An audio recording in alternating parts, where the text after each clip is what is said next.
উলাশী যদুনাথপুর খাল পুনঃখনন কর্মসূচি উদ্বোধন করতে প্রধানমন্ত্রী তারেক রহমান আজ সকালে যশোরের শার্শায় যাচ্ছেন।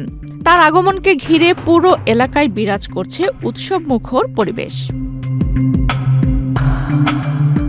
খাল পুনঃখনন কর্মসূচি উপলক্ষে শার্শা উপজেলা এখন সাজানো হয়েছে নতুন রূপে। খালপাড়ে নির্মাণ করা হয়েছে মঞ্চ, স্থাপন করা হয়েছে উদ্বোধনী নামফলক এবং প্রধান খননস্থল চিহ্নিত করে প্রস্তুতি সম্পন্ন করা হয়েছে। স্থানীয়ভাবে জিয়াখাল নামে পরিচিত এই খালটি ১৯৭৬ সালের ১ নভেম্বর শহীদ রাষ্ট্রপতি জিয়াউর রহমান নিজ হাতে কোদাল চালিয়ে উদ্বোধন করেছিলেন বলে জানা যায়। পদ্মা সেতু, মেট্রো রেল এবং এলিভেটেড এক্সপ্রেসওয়ে নির্মাণের গর্বিত অংশীদার বসুন্ধরা সিমেন্ট। প্রধানমন্ত্রীর আগমনকে কেন্দ্র করে এলাকায় কঠোর নিরাপত্তা ব্যবস্থা গ্রহণ করা হয়েছে।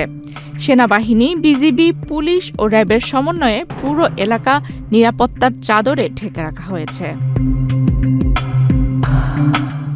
এদিকে কর্মসূচি সফল করতে স্থানীয় বিএনপি ও অঙ্গ সংগঠনের নেতাকর্মীরা দফায় দফায় সভা সমাবেশ ও জনসংযোগ চালিয়ে যাচ্ছেন। যশোর বেনাপোল মহাসড়ক থেকে শুরু করে খালপাড় পর্যন্ত এলাকায় দলীয় পতাকা, তোরণ ও সাজসজ্জায় উৎসবের আমেজ তৈরি হয়েছে।